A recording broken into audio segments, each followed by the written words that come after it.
So after teaching, I went back to my room and turned on the computer, read a little bit of news, and then turned to my email, which is full of emails about, I'm in shock, what do I do? I want to leave America. I can't believe this happened. Yeah, so people's reaction to the election. So I thought I'd talk a little bit about how I'm working with it. So first of all, he's made all these promises, yeah, of what he's going to do, and many of the policies I don't agree with, and I think they're harmful to people and harmful to the country and the planet. But we don't know what he's actually going to do. So, people are saying it's going to be worse than his first administration because he doesn't have the same assistants and advisors now that he did then. The previous ones curtailed his activities that, were contrary to law or contrary to norms. And now he doesn't have those people to do that. So a lot of people are quite afraid because of that. But we don't know yet actually what he's going to do. And we don't know of what he will try to do, what he will be successful with doing.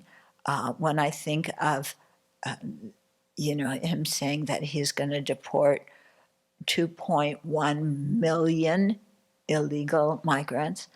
Now, where are you going to put them? So before everybody has to have a court case before they're deported. So where are you going to lock these people up? Yeah, well, you're going to have to build some really big detention centers for 2.1 million people.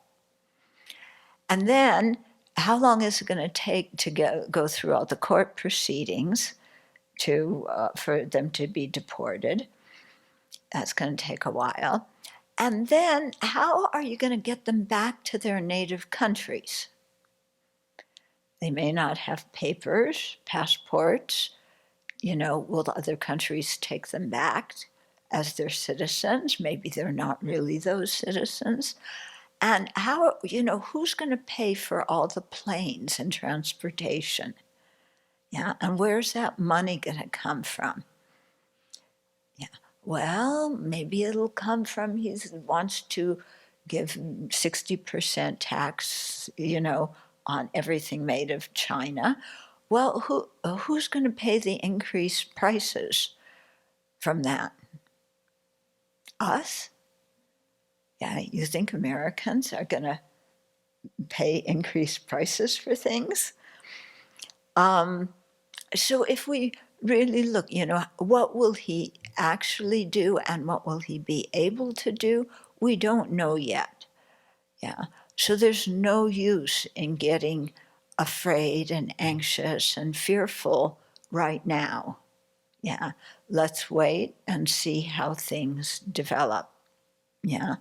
And as yes, he may have a lot of yes men behind him, but, the system does have rules and regulations, and hopefully there are some people who will stand up for those. And so let's just see, okay? In other words, there's somebody somewhere in a history said, the only thing to fear is fear itself. Yeah, so the only thing to be anxious about is anxiety itself. In other words, anxiety doesn't serve any useful function. Yeah, it doesn't. It doesn't clear, it obscures our mind rather than clarifies our mind. When we face challenges, we need a clear mind. we need that can see things and make clear determinations. We need a compassionate mind that is going to think of the benefit of everybody, not just how it's going to affect me. Yeah. And getting anxious, getting fearful, is not conducive for a clear or a kind mind, which is what we need. So, we need to look at anxiety as the thing to overcome. Yeah. And yeah, let anxiety come and let it go. Better yet, don't even let it come. When it starts to come, say, no, thank you. Been there, done that. We've all been anxious before, right? We can all, it's quite interesting. Spend some time thinking about your past situations when you've been anxious. And what have you done under the influence of anxiety? Have those actions worked? How have your relationships been when you're anxious? Are you projecting a lot of stuff on other people that isn't there? Yeah. Are you saying things when you're anxious that make other people look at you like, what in the world are you thinking? Yeah. So just, instead of giving into anxiety or fear or worry, look at those things for what they are. What do they do to our mind? Yeah. Is there anything realistic in those viewpoints? No, because we're exaggerating things that haven't happened yet. We're projecting things that haven't happened yet. So there's no reality in that. Well, you say, well, it could happen. Well, yes, it could.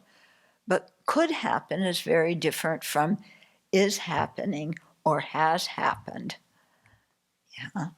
So let's, remember that this is the time really to keep our Dharma practice in our heart, to keep our kindness and compassion in our heart and not just get all, where's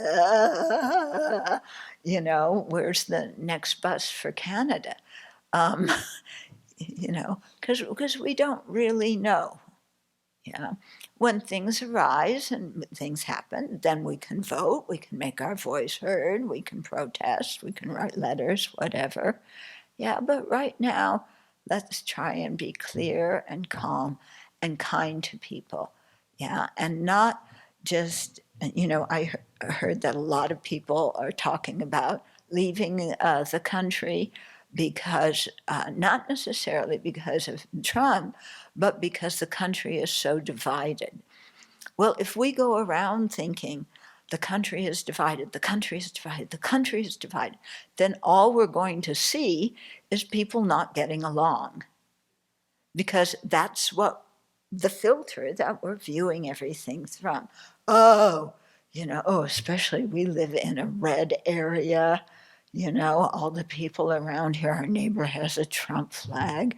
Oh no, what are those people going to do to us? Oh, what are we going to do? We're living near them. Well, they're the people who are so kindly building the Buddha Hall. I haven't talked politics with any of them, but it doesn't really matter. I don't care who they voted for, in terms of they are being kind and constructing this building so that we can, spread the Dharma and create more conditions for people's clarity and compassion. So, if we look at people as sentient beings who want to be happy and don't want to suffer, then we're all the same, And if we treat people through that lens of, they're just like me, they want to be happy and not suffer, we're not different. Yeah. Well, we may have different political viewpoints, we may have different religious viewpoints, we may have all sorts of differences of opinions, but the most important thing to each of us inside is wanting happiness and not suffering. And if we can tune into that with everybody we meet, then that's what we see as ordinary beings like us who want happiness and don't want to suffer. Ordinary beings like us who do their work in society and we benefit from their work.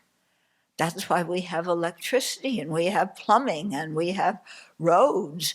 Does it really matter who these people voted for? What matters is that by their fruit of their labor is that we have roads to drive on, we have plumbing, we have electricity, and to see the kindness in them and to point that out. Okay, so this is a thing of us changing our mind. Yeah, it's not a thing of making other people change their political views. It's us changing how we look at people, how we interact with people. And we can always be polite, we can always be kind, we can always share humor, with people. And so really trying to practice that and not have proliferations of horror stories, which our self-centered mind loves to create. All these horrible stories,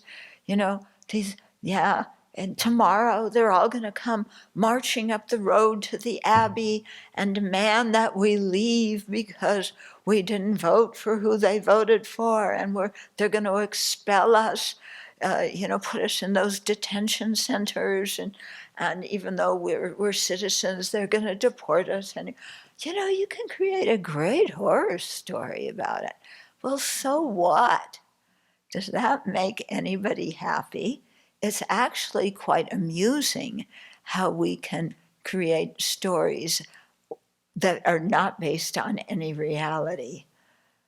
So this is a time to not do that and instead to focus on the reality of being with kind, mother, sentient beings. Yeah, and keeping our own ethical conduct, watching our speech and how we talk and interact with people.